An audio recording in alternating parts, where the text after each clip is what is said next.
Good evening. The police are probing the circumstances surrounding the death of an infant girl after she was left unattended in her father's motor car on the compound of the Black River Police Station on Monday.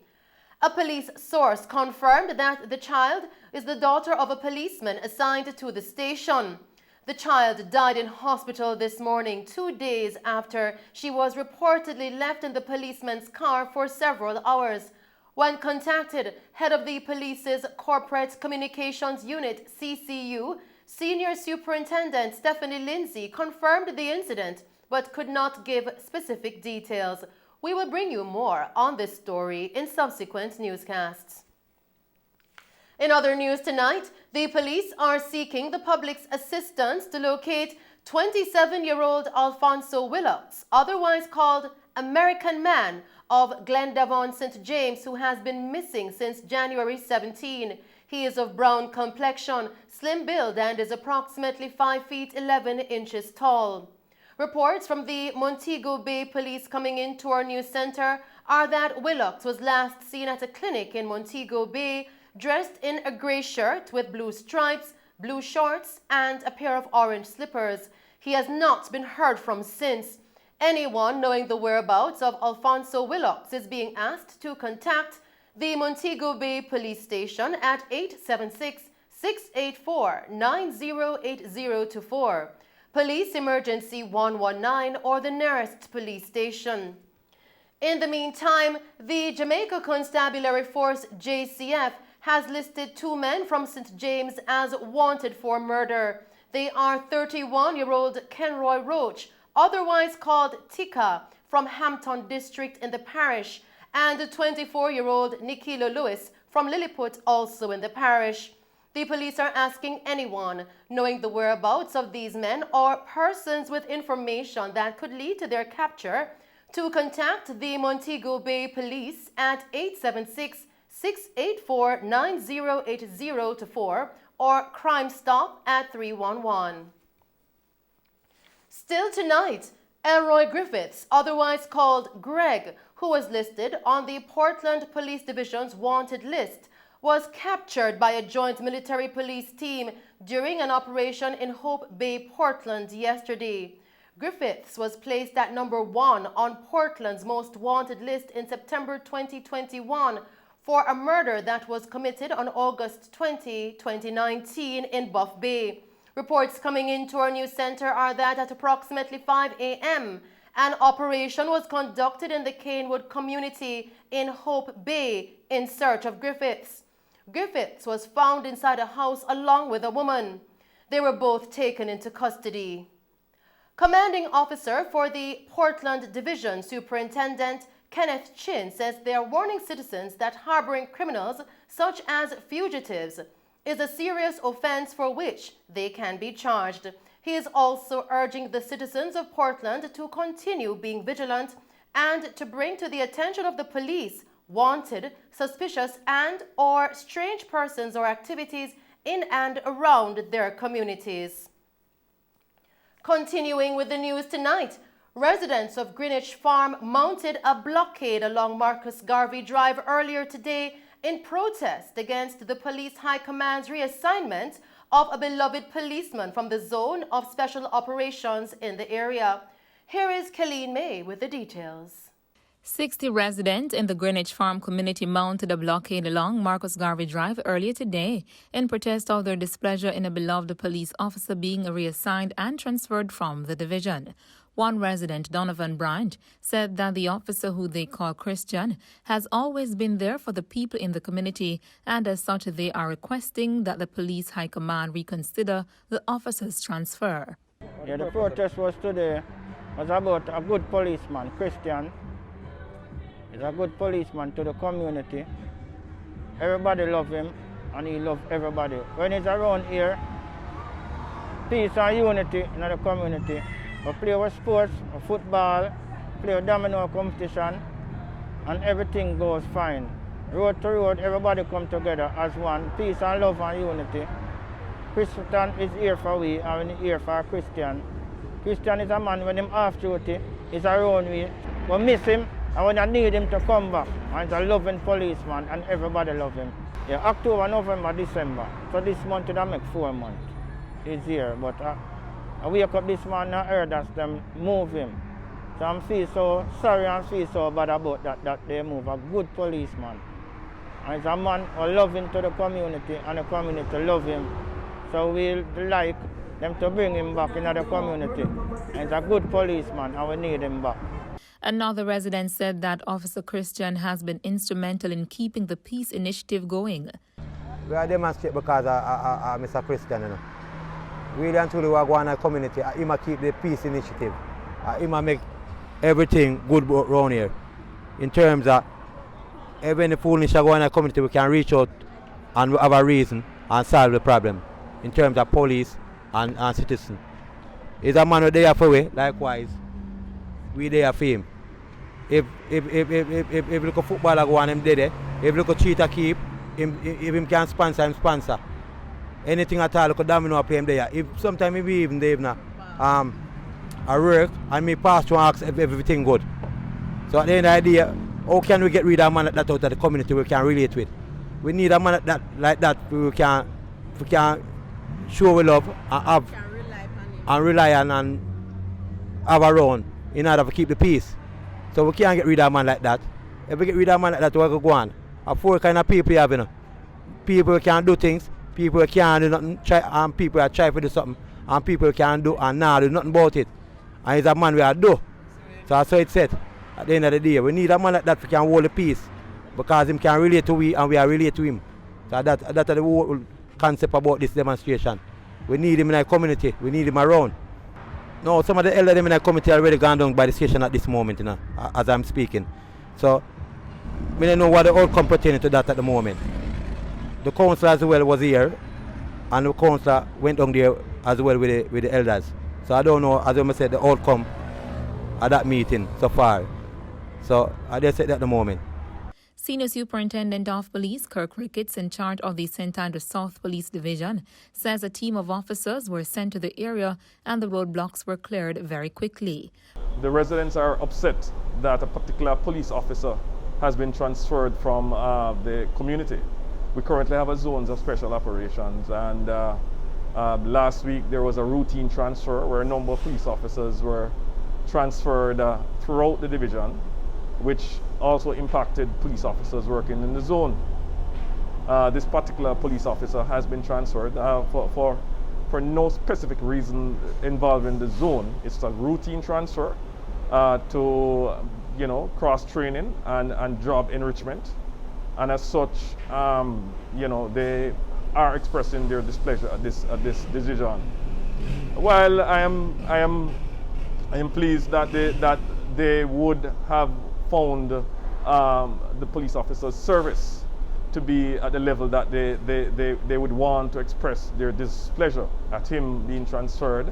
At the same time, we'd want for them to express this displeasure in a much more legal way. Reporting for Mello TV News, I'm Colleen May. Thank you, Colleen, for that report. And we now go to tonight's COVID-19 update, where Jamaica reported 1,098 new cases of COVID-19 and 4 virus-related deaths yesterday. This increases the total of COVID-19 cases since the start of the pandemic to 116,084, and the death toll to 2,555. The deceased are 2 women aged 73 and 80 and a 77-year-old man from St. Catherine. A 79-year-old man from St. Elizabeth is also among the latest victims. The deaths were recorded between January and September 2021. Another death was reported as under investigation. Meanwhile, of the newly reported cases, there were 650 females and 448 males, ranging in age from 3 days to 98 years. In tonight's COVID-19 parish breakdown, Kingston and St. Andrew recorded 380 cases, St. Catherine 204 cases, St. James recorded 131 cases, Clarendon recorded 68 cases, St. Mary 65, Portland 48, St. Thomas recorded 44 cases, Manchester 39 cases, Trelawney, 30. Westmoreland recorded 30 cases as well. Hanover and St. Anne recorded 26 cases each, while St. Elizabeth recorded 7 cases. Now, according to the latest statistics from the Ministry of Health and Wellness, the country also recorded 200 new recoveries, increasing the total of recovered persons now to 67,681, while there are 14,962 confirmed active cases on the island. Continuing with the news tonight, Prime Minister Andrew Holness is stressing the need for Jamaicans to use their freedom responsibly. This as he doubled down on his statements that the country will not go back to lockdowns to manage COVID-19 waves. Today, while speaking at the official opening of the new headquarters of the Ministry of Foreign Affairs and Foreign Trade, the Prime Minister expressed that the government has to strike a reasonable balance going forward.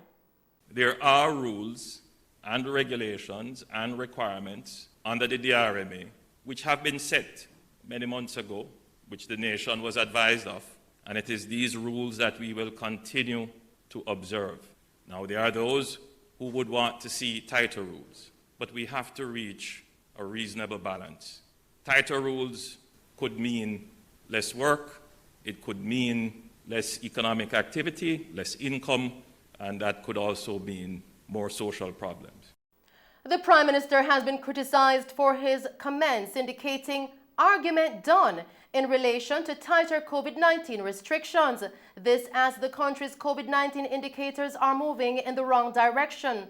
But the Prime Minister doubled down on his argument done comment, noting that the spread of the virus is dependent on the actions of citizens. I believe we all understand that it is now down to us.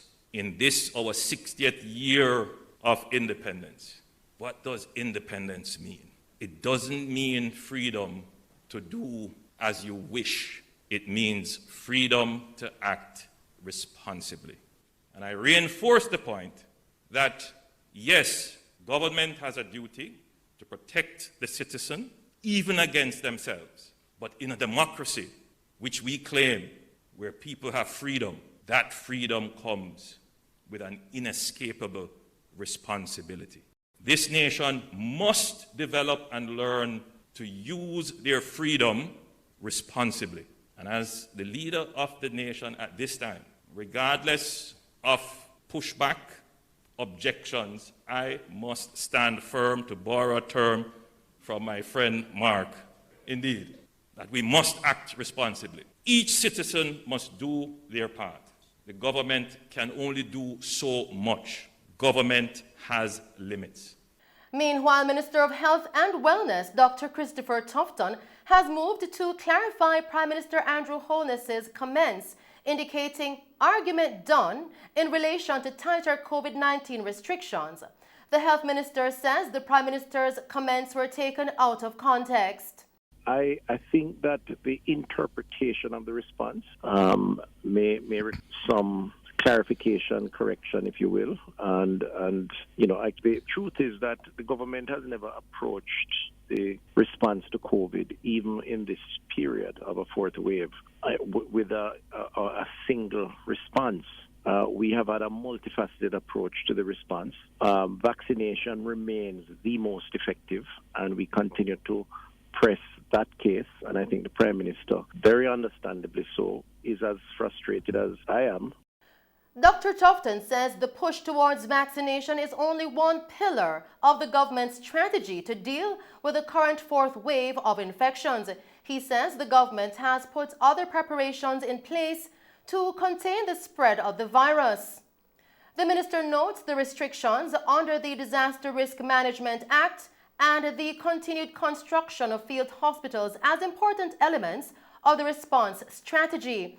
Dr. Tufton says the government is not insensitive to the plight of Jamaicans grappling with COVID-19. While I appreciate the anxieties and fears, if you will, around the increase in positivity and indeed the regret that deaths are taking place, I think the case has to be made that the government is not insensitive to the threat that the virus represents and are in fact and have been addressing in a number of ways that threat. But the fact remains, Jamaicans have to recognize that they have an important role to play. In the meantime, Jamaica's COVID-19 campaign received a boost yesterday with the donation of medical equipment and supplies from Germany, valued at $43.8 million. Among the items handed over to the Ministry of Health and Wellness yesterday were 500,000 surgical masks, 300 long-range vaccine carriers, 2 ultra-low temperature vaccine freezers, and 2 vital sign monitors, laptops, printers, and promotional materials to support the COVID-19 communication and vaccination efforts. They were also donated. Minister of Health and Wellness Dr. Christopher Tufton said Jamaica's healthcare system continues to benefit from partnerships during the pandemic, which are vital to making healthcare more efficient. The government has had to collaborate with private sector entities to store COVID-19 Pfizer vaccines. And continuing with the news tonight, the Integrity Commission has referred a report to the Attorney General's Department and the Ministry of Finance for action to be taken against the Chief Executive Officer, CEO, of the St. Anne Municipal Corporation for breaches of government guidelines regarding the installation of a car charging facility at the corporation. In the report, tabled in the House of Representatives yesterday, Director of Investigations for the Commission, Kevon Stevenson, asked the Financial Secretary to decide on a reasonable sum to be recovered from the CEO for the electricity consumed for the charging of the vehicle belonging to former Mayor Michael Belnavis, for whom the charging port was installed. The Commission says the request by Belnavis to have the port installed was wholly inappropriate and an abuse of his office. Stevenson concluded that the 78,000 plus car charging facility was installed for Belnavis's personal use and not for both his vehicle and the Ulterior clamping unit, as indicated in a memorandum from Belnavis to Morris dated March 22, 2019. Still making Mello TV news tonight, the National Water Commission, NWC, says there will be a slight increase in its water, sewerage, and service rates for the February 2022 billing cycle. According to the NWC, the rate adjustment is the result of increases in the cost of electricity. The NWC says based upon these costs, there has been a 4.07 percentage point increase in the price adjustment mechanism, PAM, rate to be applied to customers' bills. PAM is an indexation mechanism applied to the water, sewerage, and service charges. It is applied to customers' bills on a monthly basis and is designed to capture changes in electricity costs, foreign exchange rates, and the consumer price index in order to preserve the NWC's real revenue. And that's our news package for you tonight. Thank you for tuning in to Mello TV Evening News at 8. I am Shelley Ann Hill. Do stay safe and pleasant viewing.